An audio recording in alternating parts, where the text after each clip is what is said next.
Bonsoir à tous et à toutes. Je suis Madame Duret, substitut du procureur de la République au tribunal de grande instance de Paris et plus particulièrement substitut des mineurs. C'est-à-dire que dans l'exercice de mes fonctions, je dois aussi bien traiter des questions de délinquance juvénile que celles qui touchent à l'enfance en danger.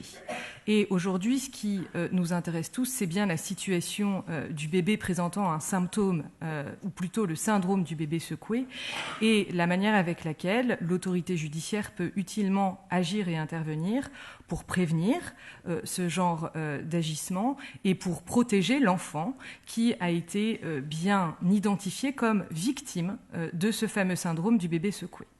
Alors, le traitement judiciaire du syndrome du bébé secoué, si je puis m'exprimer ainsi, présente un double volet.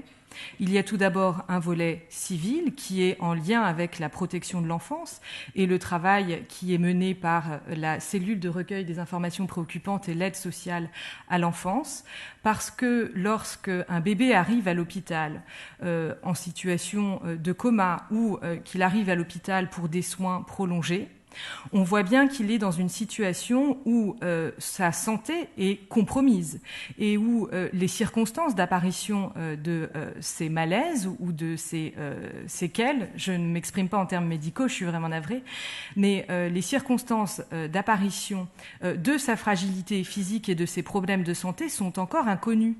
On ne sait pas qui est à l'origine du secouement et il convient bien de prévenir tout risque de nouveau secouement sur cet enfant, tant et si bien qu'une mesure de protection de l'enfance va s'imposer. Ça, c'est le volet civil du traitement judiciaire du syndrome du bébé secoué. Et le deuxième volet, dans le cadre de ce traitement judiciaire, c'est le volet pénal, parce que je l'ai entendu plusieurs fois ce début d'après-midi de la part tant du professeur Meyer que du professeur Chabrol. L'acte de secouement n'est pas l'objet d'une incrimination spécifique. Dans le code pénal, il n'y a aucun texte qui vient nous dire que le secouement ou le syndrome du bébé secoué est un acte de violence en lui-même. En revanche, le secouement, si c'est pas de la malveillance clairement désignée, c'est de la non-bienveillance, comme l'a dit le professeur Chabrol, et c'est bel et bien de la violence, parce que matériellement parlant, le secouement se caractérise aussi bien par la brutalité du geste et par sa chronicité. Ce sont des actes de secouement répétés dans un laps de temps extrêmement réduit. Donc nous sommes là aussi amenés à intervenir sur le champ pénal. Alors, en même temps que le traitement judiciaire du syndrome du bébé secoué présente un double volet, moi je vais faire une intervention assez rapide pour vous laisser la possibilité de poser toutes les questions que vous voudrez. Et cette intervention, elle va être également en deux temps. Le premier temps, c'est celui du signalement, parce que l'autorité judiciaire ne pourra intervenir que si elle est effectivement avisée de la situation d'un bébé qui présenterait un diagnostic de syndrome de bébé secoué. Et le deuxième temps de mon intervention, ce sera d'exposer devant vous de manière un peu plus concrète ce en quoi consiste la protection de l'enfant et ce en quoi consistent les investigations qui peuvent être menées sur le terrain pénal pour préserver les droits de cet enfant. Alors, le premier temps, le signalement. De manière générale, le parquet est destinataire, dans les meilleurs délais, et ça émane souvent des services hospitaliers, d'un signalement faisant état de constatation médicale qui permettent d'établir un diagnostic, peut-être pas immédiatement certain, mais en tout cas fortement probable, de syndrome du bébé secoué. Et ce signalement, il va permettre au parquet, s'il est fait dans les meilleurs délais, d'optimiser son intervention pour protéger l'enfant et pour prendre les mesures qui s'imposent aux fins de prévenir le renouvellement du secouement. Mais dans d'autres hypothèses, j'ai pu constater qu'il y avait parfois une certaine réticence de la part des professionnels à établir ces signalements, et ma présence cet après-midi devant vous, c'est justement de lever ces réticences. Et avec le recul, j'ai pu identifier trois facteurs qui permettraient d'expliquer d'éventuelles réticences. Le premier facteur, ce serait une difficulté un peu d'ordre sémantique. Nous avons des professionnels de santé ou des professionnels psychologues, psychiatriques, je ne sais pas, qui sont confrontés à des parents démunis avec un enfant qui présente ces graves troubles et qui expliquent, ça a été dit aussi en début d'après-midi, mon enfant est dans cette situation-là, Peut-être que ce parent va avouer un geste déplacé, mais je ne voulais pas le mettre dans cet état-là. Mon enfant est tout ce que j'ai, tout ce que j'aime, et je n'ai pas voulu être violent à son égard. Et là, je crois qu'il faut lever cette difficulté d'ordre sémantique. C'est pas parce qu'on ne constate pas de malveillance ou de perversité qu'il n'y a pas de violence. Le syndrome du bébé secoué, c'est véritablement un acte de violence, et l'ensemble des chercheurs qui ont cherché à établir une définition à peu près consensuelle dit bien que ce syndrome, ce sont des secousses suffisamment violentes ou assez violentes pour être reconnues comme dangereuses par un observateur extérieur. Et dans cette définition-là, on a une définition suffisamment large pour se dire que finalement, peu importe qu'on ait voulu le résultat ou pas, l'acte de violence est bel et bien caractérisé et la mesure de protection s'impose. Ça, c'est un premier facteur de réticence qu'il convient de balayer. Il n'existe pas, la violence est là, et comme vous le disait le professeur Chabrol il y a quelques instants, jamais on ne se comporterait de cette façon avec un adulte, parce qu'on a conscience de ce que des gestes de secouement brutaux et répétés sont constitutifs de violence. Deuxième facteur d'explication possible, c'est celui qui pourrait résulter du secret médical, et je ne vais pas être trop longue parce qu'on vous a rappelé tous les textes, aussi bien du Code de la santé publique, du Code de l'action sociale et des familles et du Code pénal. Le secret médical, il s'explique pour préserver la relation de confiance qui s'instaure entre le médecin et son patient. Néanmoins, lorsque l'on constate qu'un enfant trop jeune pour être en capacité de se protéger lui-même, c'est le cas d'un bébé qui est nécessairement vulnérable, présente des traces suffisamment suspectes pour qu'on puisse émettre l'hypothèse de maltraitance ou de sévices, il appartient au médecin de le signaler aux autorités administratives, telles que la CRIP, mais également aux autorités judiciaires. Et c'est l'article 226-14 du Code pénal qui lève justement ce secret médical et qui prévoit un cas précis d'autorisation de levée du secret médical et de dévoilement du secret. Donc là encore, cette réticence, elle mérite d'être balayée.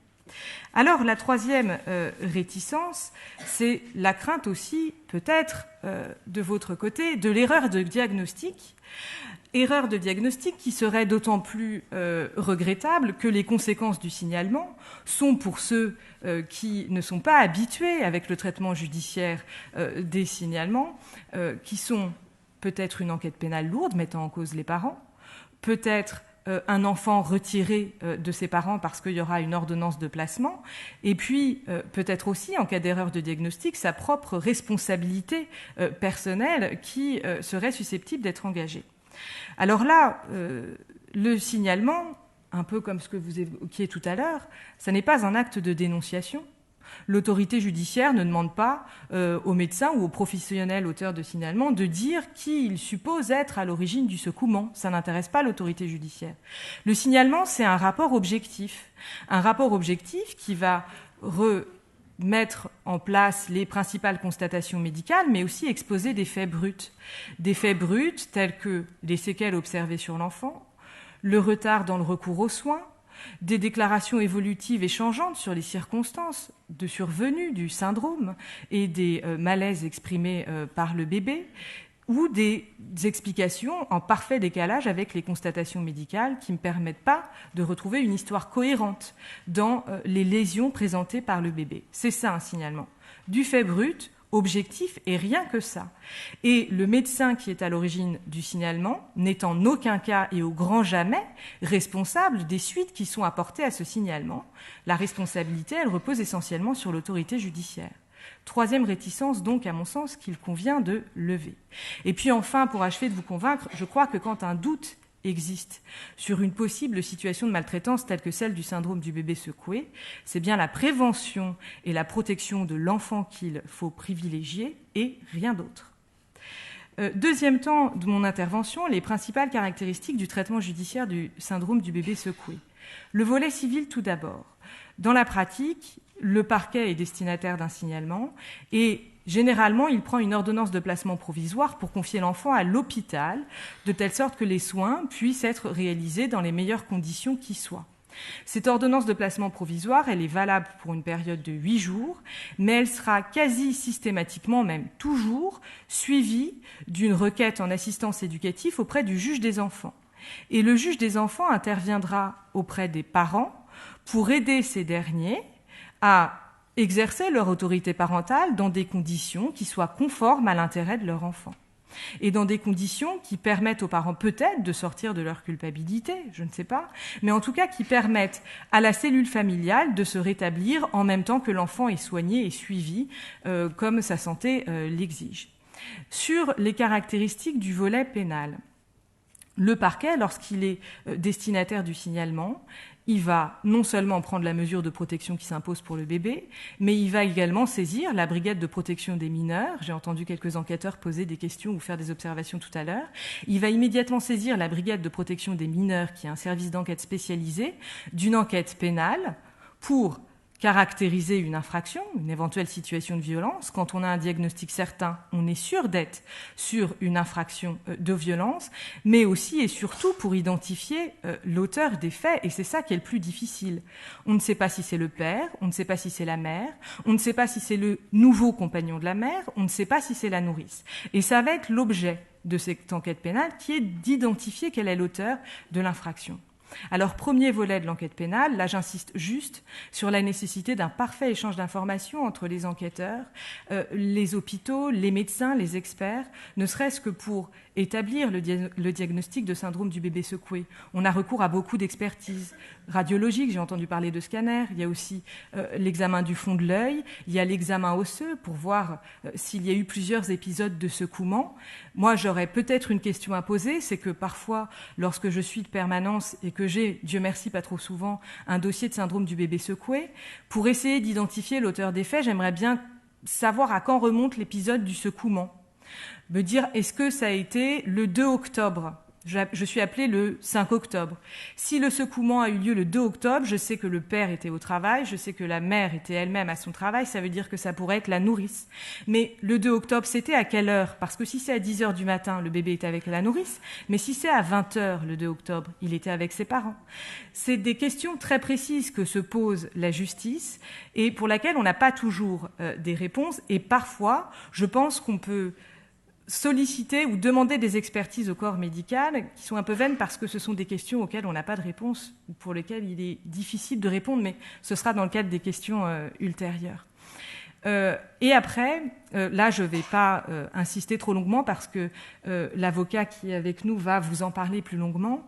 Je crois que les investigations pénales au long cours s'imposent. Il y a un juge d'instruction qui sera saisi pour essayer de déterminer l'étendue du préjudice physique subi par l'enfant. On parle d'incapacité totale de travail, mais parfois ce sont des mutilations ou infirmités permanentes, comme la cécité, et parfois ce sont des hypothèses où le secouement peut provoquer la mort du bébé, et on a des qualifications qui peuvent varier. Mais je crois que le traitement pénal du syndrome du bébé secoué est indispensable parce que le bébé est bien positionné dans son statut de victime, qu'on va faire intervenir un administrateur ad hoc dans le courant de la procédure pour préserver les intérêts du bébé.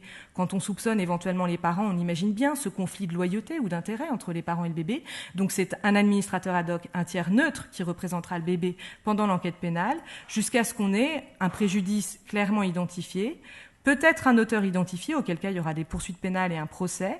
Et s'il n'y a pas d'auteur identifié, ce sera un non-lieu parce qu'on ne sait pas qui a causé le secouement, mais au moins le bébé sera pris en compte dans ce rôle de victime et il pourra être indemnisé financièrement pour que son avenir ne soit pas obéré.